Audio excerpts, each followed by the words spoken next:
जय हिंद दोस्तों, हम आपके सामने फिर हाजिर हैं। हमने आपको अभी तक बताया था कि आप कैसे ऑफलाइन चीज़ों को कर सकते हैं, मौका मिलान कर सकते हैं, बाकी चीज़ें बता सकते हैं। आज हम आपको बता रहे हैं ऑनलाइन कौन कौन सी चीज़ें आपके लिए बेसिकली काम आने वाली हैं। तो इसको शुरू करने से पहले हम आपको बता दें कि पहले पटवारी को जरीब मिलती थी, चेन मिलती थी, कंघी, प्रकार, गुनिया मिलते थे और नक्शे, खसरे, बहुत सारी जिल्द मिलती थी, बहुत सारी पंजियाँ मिलती थी। अब ये सब की जगह पर आपको ई बस्ता मिलता है, आपको लॉगिन मिलती है जिससे कि आप PDF को डाउनलोड कर सकते हैं और अपने फ़ोन में या अपने लैपटॉप में इन सब चीज़ों को रख सकते हैं। अब बात आती है फ़ोन और लैपटॉप की, तो आज जब वर्तमान में टेक्नोलॉजी के कारण सब चीज़ें इतनी एडवांस हो चुकी हैं, तो मध्य प्रदेश शासन भी अपने सभी पटवारियों को नई सिम जियो की होगी, जो कि या एयरटेल की होगी, और जिसमें कि पोस्टपेड सिम होगी, जिसका रिचार्ज शासन द्वारा कराया जाएगा, ठीक है, वो प्रदान की जा रही है। और लैपटॉप दिया जाएगा। लैपटॉप का स्पेसिफिकेशन पिछली बार जो था i5 वो 4 साल पहले था, हो सकता है आने वाले समय में या आप लोगों के टाइम पे इसको अपग्रेड कर दे। तो अभी जब तक शासन के कोई प्रॉपर निर्देश ना आए, कोई भी लैपटॉप क्रय ना करें। जब शासन एक स्पेसिफिक गाइडलाइन दे दे कि हाँ ये वाले लैपटॉप आप क्रय कर लीजिए, तो आपको लैपटॉप क्रय कर लेना है। लैपटॉप का 50,000 रुपये शासन देती है। ये 50,000 रुपये का जो आप लैपटॉप खरीदेंगे, इसके ऊपर आप जितना भी अमाउंट पे करेंगे वो आपका है। अदरवाइज़ 50,000 तक शासन आपको देती है। और अब स्पेसिफिकेशन कौन सी देती है ये देखना पड़ेगा। हो सकता है यदि स्पेसिफिकेशन चेंज करे, अपडेट करे, अपग्रेड करे, तो पेमेंट भी उसकी बढ़ा देगी। वरना फ़िलहाल 50,000 रुपये है। 50,000 में वो जो स्पेसिफिकेशन देगी वो लैपटॉप आपको 52 से 53,000 रुपये के आसपास मिल जाता है मिनिमम। तो आपको 2-3 हज़ार रुपये एक्स्ट्रा इन्वेस्ट करने पड़ते हैं। सबसे महत्वपूर्ण चीज़, यह लैपटॉप शासन का है। 7 वर्षों तक यह लैपटॉप शासन का रहेगा। इस दौरान यदि आप किसी और परीक्षा में अपीयर होते हैं, आप इस जॉब को छोड़ते हैं, तो आपको चालू हालत में, वर्किंग कंडीशन में वह लैपटॉप जमा करके शासन को जाना पड़ेगा, ठीक है। तो ये चीज़ें याद रखिए। जब वो लैपटॉप की बात आएगी तब हम अलग से, जब वो पत्र उसका जारी होगा तो हम उस पर डिटेल डिस्कशन कर देंगे, ठीक है। तो हम वापस आते हैं ऑनलाइन पे। ऑफलाइन हमने देखा कि कोई भी जब आवेदन लगता है, जब कोई भी व्यक्ति आवेदन लगाएगा, तो आवेदन हमारे पास न्यायालय के माध्यम से आता है, जिसकी हम ऑनलाइन मौके पर जांच कर लेते हैं और अभिलेखों का मिलान कर लेते हैं। तो अभिलेखों का मिलान कैसे करेंगे, तो आप देख रहे हैं WebGIS है। WebGIS यानी कि mp.bhulekh.gov.in, यह वो वेबसाइट है जिसके तहत पटवारी ID मिलेगी आपको, जो एम्प्लॉय ID होगी, 9 अंकों की कर्मचारी संख्या, वो WebGIS की होगी। आप WebGIS से लॉगिन करेंगे। जैसे ही आप WebGIS से लॉगिन करेंगे तो पटवारी के पटल पर कितने ऑप्शंस हैं वर्तमान समय में, वो सारे ऑप्शंस आपको दिख जाएंगे। जो न्यायालय द्वारा आदेश पारित किया गया है नामांतरण का, बंटवारे का, तो उसकी दुरुस्ती इसी WebGIS से होगी। नक्शा काटना है आपको तो WebGIS से होगा, ठीक है। मिसल संबंधित कोई जानकारी चाहिए तो WebGIS से होगी। आपका ई बस्ता जो डाउनलोड होगा वो आपका WebGIS से होगा। WebGIS को ही MP भूलेख भी कहते हैं, है ना। इसके डिस्क्रिप्शन में हमने कुछ बेसिक वीडियोस डाले जहाँ से आप देख सकते हैं। अभी यदि आप लोग को, मतलब अभी तो बहुत शायद ही किसी को ID मिली होगी, क्योंकि ID मिलेगी मतलब आपको गांव असाइन होगा, है ना। तो अभी गांव असाइन नहीं हुए किसी को भी, तो ID आपको अभी मुश्किल है मिले। तो अभी आप लोग पब्लिक ID बना लें। पब्लिक ID बनाकर आप खसरे डाउनलोड कर सकते हैं, भूलेख देख सकते हैं, बहुत सारी चीज़ें देख सकते हैं, ताकि समय समय पर आप उसको उपयोग करना सीख सकें, उसके ऑप्शंस को समझ सकें।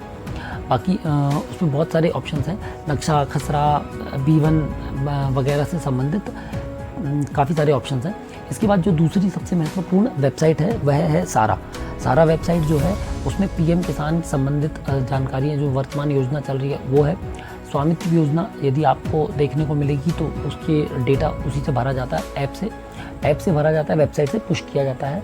इसके बाद महत्वपूर्ण है सारा ऐप में भू अधिकार, आवासीय भू अधिकार योजना, ठीक है। फिर इसके बाद सारा से आप ACR भरते थे पहले, अभी इस समय ACR नहीं भर पा रहा है। तो ये सब चीज़ें जो हैं यह सारा वेबसाइट में उपलब्ध है। और सेम आती है सारा ऐप। तो एक ऐप है जिसमें आप लॉगिन करेंगे एम्प्लॉय ID डाल के। ये दोनों ऐप जो हैं आपस में लिंक हैं, है ना। तो सारा ऐप में जब आप लॉगिन करेंगे तो वहाँ से आप फसल चढ़ा सकते हैं, क्षति सर्वे कर सकते हैं, गिरदावरी जिसको हम कहते हैं DCES, जिसको हम कहते हैं डिजिटल क्रॉप सर्वे। उसके बाद फसल कटाई प्रयोग, जो सांख्यिकी प्रयोग हैं, ग्रॉस क्रॉप एस्टिमेशन सर्वे, ये आप उसी से करेंगे। आप स्वामित्व योजना है वो भी आप उसी से करेंगे। अभी हाल ही में साइबर तहसील आई है, तो साइबर तहसील का कॉन्सेप्ट आया है, उसका प्रतिवेदन भी इसी वेबसाइट से, इसी ऐप से, सारा ऐप से दिया जाएगा, ठीक है। तो ये 2 वेबसाइट हो गई आपकी जो सबसे महत्वपूर्ण है, जो आपको कार्य करना है ऑनलाइन वो केवल इन दोनों वेबसाइट पे करना है। किस प्रकार का कौन सा कार्य करना है, इसके विभिन्न वीडियोज़ डले हुए हैं। आने वाले समय में भी हम डिस्क्रिप्टिव वीडियोस, शॉर्ट वीडियोस छोटे बनाकर इनके आपको, या छोटे एक ही वीडियो में सारी कंपाइल करके चीज़ें बता देंगे, ताकि जब आप फील्ड पर जाएं तो आपको कुछ नया सा ना लगे, है ना। और सारा जो ऐप है वो जब आप sara.mp.gov.in smart application for revenue and administration, जैसे आप इसको जाकर गूगल पे सारा लिखेंगे तो जो सारा की वेबसाइट खुलती है उसमें डैशबोर्ड है ना। डैशबोर्ड में आपको स्टेट वाइज आपके कार्य की, आपके ग्राम की, आपके ज़िले के अंतर्गत प्रगति आपको देखने को मिल जाएगी। तो यहाँ से आपको विभिन्न योजनाओं का डैशबोर्ड देखने के लिए मिल जाएगा। इसके बाद हम आते हैं RCMS। RCMS जो है वो बहुत महत्वपूर्ण इस तरह से है कि आप इसको ये समझें कि RCMS जो है वह रेवेन्यू कोर्ट मैनेजमेंट सिस्टम, इसी के तहत आपका आवेदन की पूरी ट्रैकिंग होती है। यदि आप RCMS खोलेंगे तो इसमें आवेदन करें या डिटेल में आपको बहुत सारी चीज़ें मिल जाएंगी। यहाँ से आवेदन होता है, आवेदन को इसी में ID होती है, जब तहसीलदार की या अन्य कर्मचारियों की, उस ID से इसको केसेस को फॉरवर्ड किया जाता है और इन्हीं फॉरवर्ड केसेस को फिर आगे जाकर प्रोसीड किया जाता है। ठीक है, तो ये RCMS हो गया। RCMS के बाद आती है IFMS। IFMS जो है वह आपकी व्यक्तिगत प्रोफाइल है। जब आपका कर्मचारी संख्या जनरेट हो जाएगी तो आप इसी के माध्यम से अपनी साल भर की सैलरी, आप महीने की अपनी सैलरी का जो हमने जो सैलरी का वीडियो बनाया था वो इसी ऐप के माध्यम से बनाया था। तो IFMS में सैलरी का स्ट्रक्चर देखने को मिल जाएगा, आपकी कटौती कितनी है, आपको टोटल सैलरी कितनी मिली है।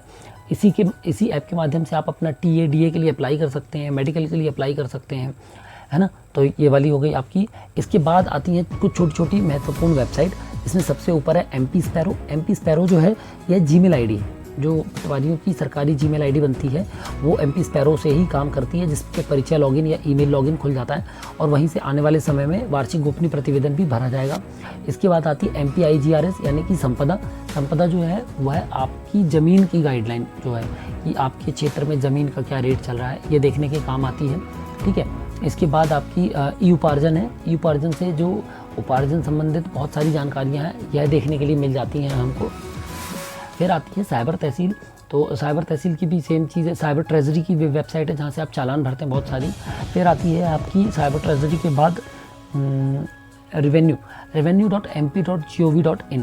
यह वेबसाइट एक जाई वेबसाइट है। यहाँ पर इसकी सारी वेबसाइटों की लिंक है, यानी कि जब आप revenue.mp.gov.in खोलेंगे तो आप देखेंगे कि उस वेबसाइट में बहुत बेसिक जानकारियाँ दी हुई हैं और उन्हीं जानकारियों पे क्लिक करके आप आगे जाकर भी इन्हीं पोर्टल्स पे चले जाएंगे जहाँ से ये आगे की कार्यवाही हो जाएगी। तो इस तरीके से ऑनलाइन आपको केवल ये 1 2 3 4 और ये कुछ 2-3 और हैं जो कभी कभार रैंडम आपको यूज़ पड़ती है।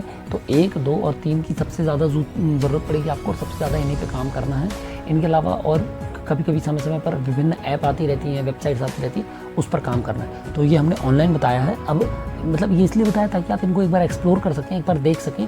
फिर जब आप फील्ड पर जाएंगे तो इनसे संबंधित जो भी ज़रूरत आपको पड़ेगी वो सब कुछ उपलब्ध है। हम आपको फिर से एक बार रिवाइज़ करा देंगे यदि ज़रूरत पड़ेगी तो, है ना।